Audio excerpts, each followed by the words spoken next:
실제로 생후 1개월 된 신생아를 대상으로 분유를 먹은 경우와 모유를 먹은 경우 장내 유익균의 분포도가 어떻게 달라지는지를 비교해 본 연구가 있는데요. 그 결과 모유를 먹은 신생아의 장내 유익균 수가 분유를 먹은 신생아에 비해 10배나 더 많았다고 합니다. 그 좋은 모유가 비엔알17에 많다는 건 그만큼 장 건강에 도움을 줄 수 있다는 거잖아요. 아, 눈치 안 보고 비엔알17 먹으면 되네요. 아, 네, 그렇죠. 그렇죠. 근데 정확히는요, 장 건강을 넘어서 전신 건강에 도움을 줄 수 있습니다. 오. 우리가 장이라고 하면 단순히 소화 기능을 이제 담당하는 것으로 생각하는데요. 그 기능을 넘어서 체내 면역 세포의 이 70%가 존재하는 인체 최대의 면역 기관이자 다이어트를 돕는 이 각종 호르몬이 분비되는 또 핵심 기지이기도 하거든요.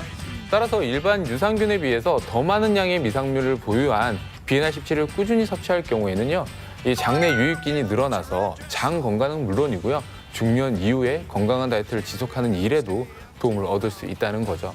이러한 이유로 탄생한 이 비엔알17의 별명이 바로 다이어트 유산균이기도 합니다. 즉, 장 건강과 다이어트를 망치는 문제의 뚱보균만 잘 제거해도 체중 감량과 요요 예방에 도움을 얻을 수 있다는 거죠. 그렇지.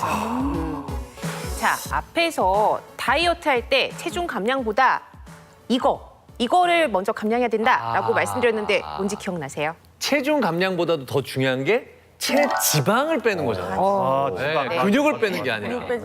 네, 맞습니다. 바로 그 체지방을 감량하는 일을 사실 이 비엔알17이 도와줄 수가 있거든요. 자, 그러기 위해서는 우리 몸속에 이 장세 지방산보다 단세 지방산이 많아져야 합니다. 네. 장세 지방산, 단세 지방산.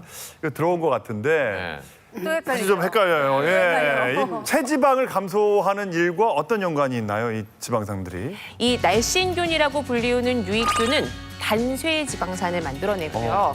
뚱보균, 이 유해균은 장쇄 지방산을 생성합니다.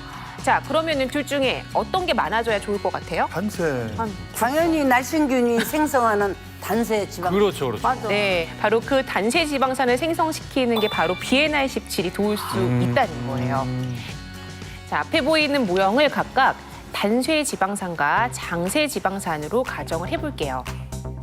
우리가 음식을 통해서 지방을 섭취하게 되면은 이 지방산들이 결합을 해서 체내 에너지를 축적을 하게 되는데요. 자, 이때 단쇄 지방산과 장쇄 지방산이 끌어들이는 지방량 자체가 지방이 덕지덕지 그냥. 완전히 다르죠.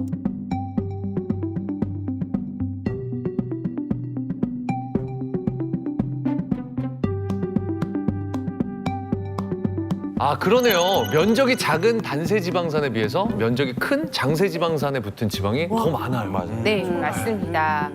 단세 지방산에 비해서 표면적이 큰 장쇄 지방산의 경우에는 일단 체내에서 에너지로 전환이 되기 힘들어요. 얘네가 너무 크잖아요. 이렇게 되면은 소화, 분해되는 과정에서도 차이가 날 수밖에 없습니다. 길이가 긴 장쇄 지방산은 길이가 짧은 이 단쇄 지방산에 비해서 분해 속도도 참 너무 느린 것 같아요. 맞아. 네, 이처럼 장내에 장쇄 지방산, 긴 지방산이 많아질 경우에 체내에 유입된 지방이 분해되는 속도가 현저히 느려지게 됩니다. 그렇기 때문에 체지방으로 이렇게 차곡차곡 저장이 될 수밖에 없는 거죠. 이때 비엔알17 섭취로 장내에 유익균이 늘어날 경우에 단쇄 지방산이 증가하면서 체내에 유입된 지방이 빠르게 산화하는 일을 도울 수 있다는 거죠. 실제로 실험용쥐에게 10주간 비엔알17을 섭취시킨 결과 지방 산화와 관련된 유전자의 발현이 증가한 사실을 확인했다는 연구 결과도 있습니다.